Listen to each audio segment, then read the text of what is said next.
Alright, I saw this video is to Justicar, made a video to Ella. Now, the point of Justicar, I'll just assume Justicar watches this, whether he does or not.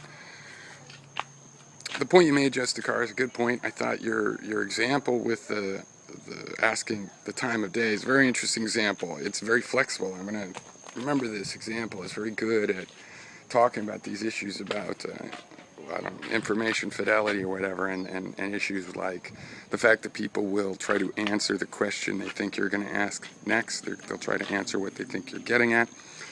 And you mentioned how you can use that in investigations, basically. That's what it put me in mind of.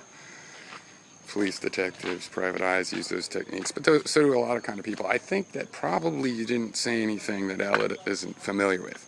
I think Skid Row Radio doesn't know he's being led around that way sometimes by that kind of careful choice of words, but I think Ella knows.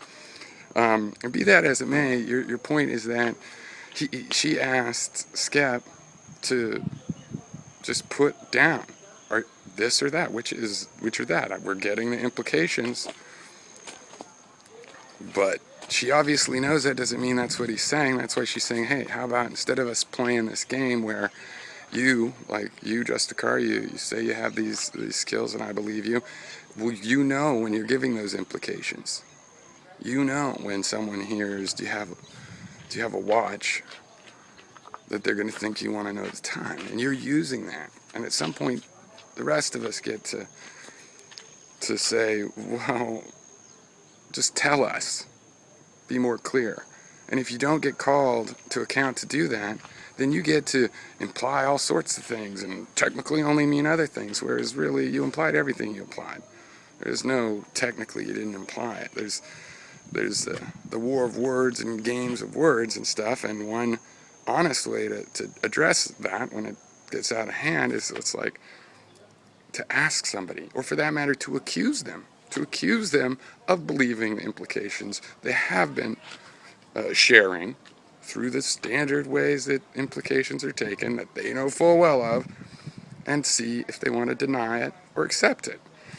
That's even acceptable. And note, she did not do that. So I think it's obviously, from what you said, is the perfect thing to do is say, put yourself on paper, dude. Which is it? Okay.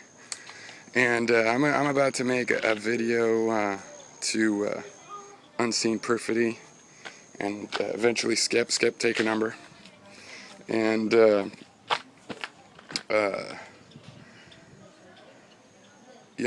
going to go into this stuff a lot more there, but basically I see Skep correcting Skid Row's facts, and I'm like, okay, that's fine, that's interesting, and talking to Ella, okay, he gave her props for being reasonable, but then called what she was saying a straw man, but okay.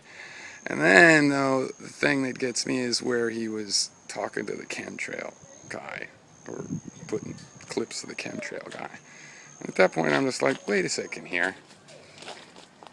This has gotten to the point where this well-known, but officially not spoken implication starts to be making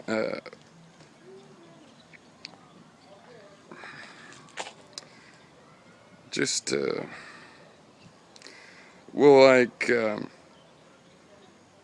just trying to get a guilt by association, trying to say these things are similar, basically, believing in chemtrails. That's the kind of thing that makes you support Snowden, and that's just so ridiculous. And he didn't officially say that either, so I thought, well, let's just see where we really stand on this, which brings me to the general question with Skep and Unseen.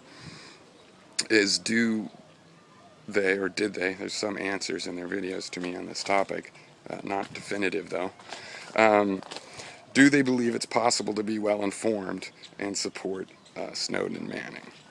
And some of the issues that come down to what you said about people say Manning's some kind of hero. Look, I think to do what they've done you have to be a little bit crazy. Doesn't mean it's not a good thing. I don't believe in heroes. I don't even spend any time wondering, is he really a hero or not? Because heroes are from fairy tales. And no, they don't really exist. And in real life, people that do great things that are good for society do it for a lot of reasons. A lot of reasons. Bad history, something gave them an extraordinarily large amount of energy to deal with something that other people don't want to deal with. I can't bother. Yeah, I got screwed, whatever. I'm just going to move on with my life. But they wouldn't let go. They wouldn't, it's obsessions and, sorry. So the question becomes, was it good for society? And, yeah, it's like, yeah, I knew the NSA was already doing things like that. Well, now I know more detail, and other people can't fucking pretend that's fantasy as well as easily.